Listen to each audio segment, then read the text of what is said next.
Who? Cat. Who? You see?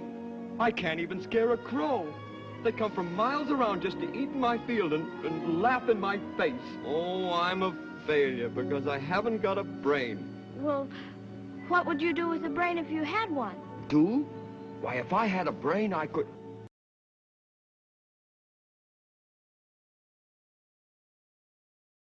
Perfect? Oh, bang on my chest if you think I'm perfect. Go ahead, bang on it. Beautiful. What a nickel. It's empty. The tinsmith forgot to give me a heart. No heart? No heart. All hollow.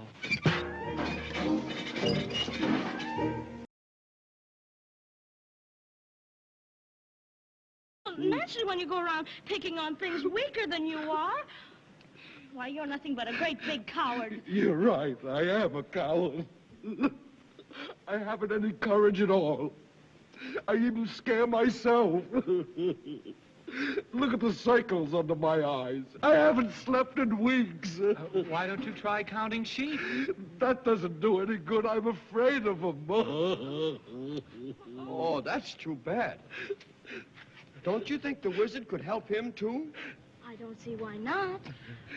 Why don't you come along with us? We're on our way to see the wizard now, to get him a heart. And him a brain. I'm sure he could give you some courage. Well, wouldn't you feel degraded to be seen in the company of a cowardly lion?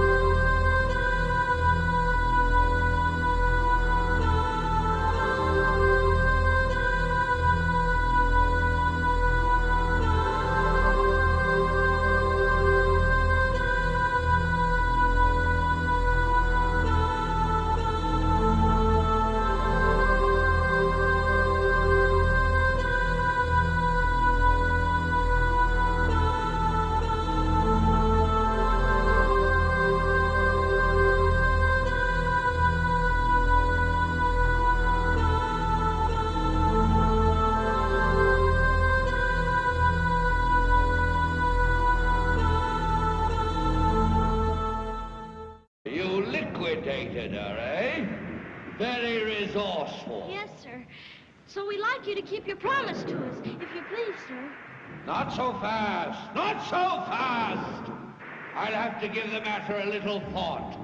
Go away and come back tomorrow.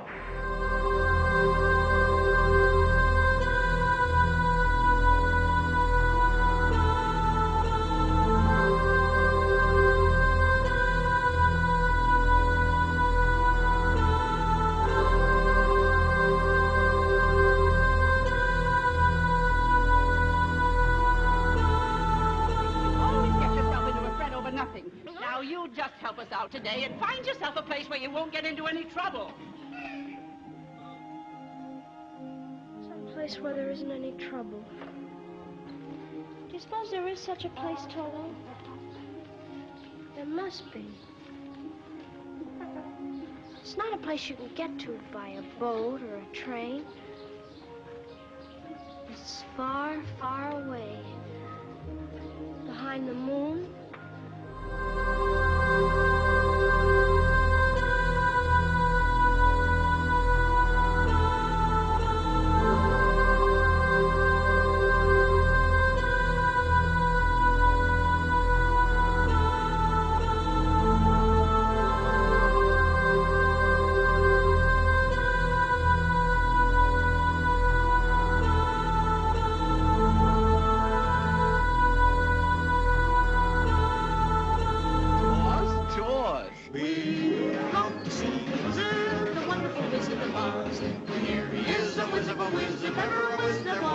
If ever a whiz there was, the Wizard of Oz is one because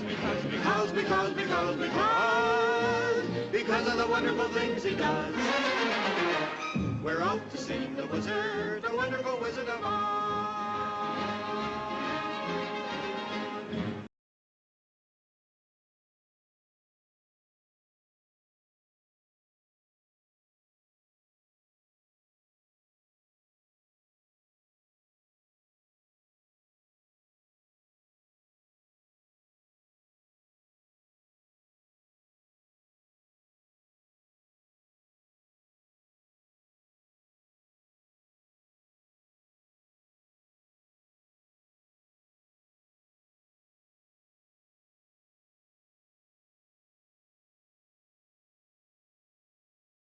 By 1924, Crowley was living in poverty in France.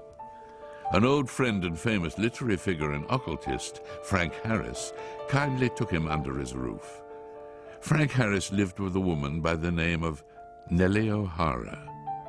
If what has been written in later years can be believed, Nellie had a friend in America, Pauline Pierce, who was married to Marvin Pierce, head of the McCall Corporation. In early 1924, Pauline traveled to France to stay with her friend.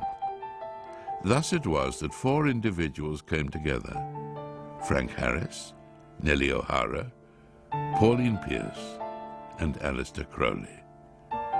According to Crowley's diaries, during this period in Paris, Crowley underwent the supreme ordeal, linked with his realization of the grade of ipsissimus.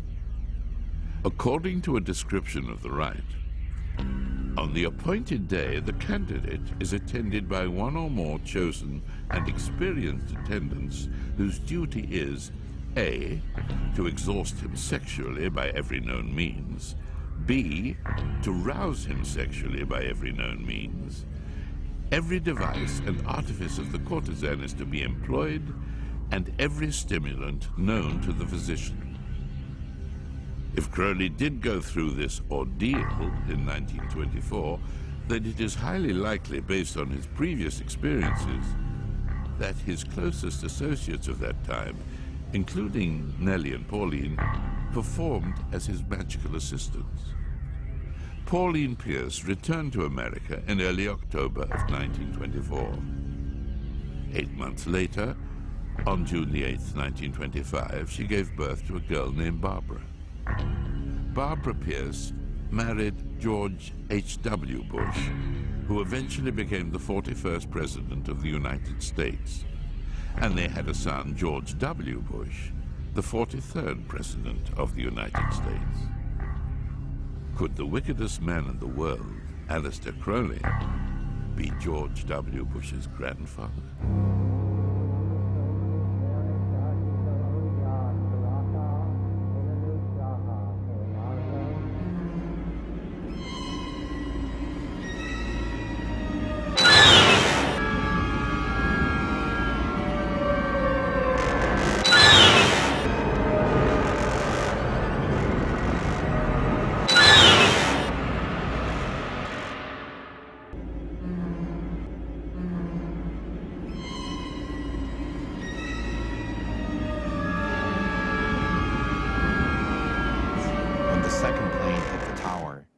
His chief of staff entered the classroom and told Mr. Bush, "The nation is under attack."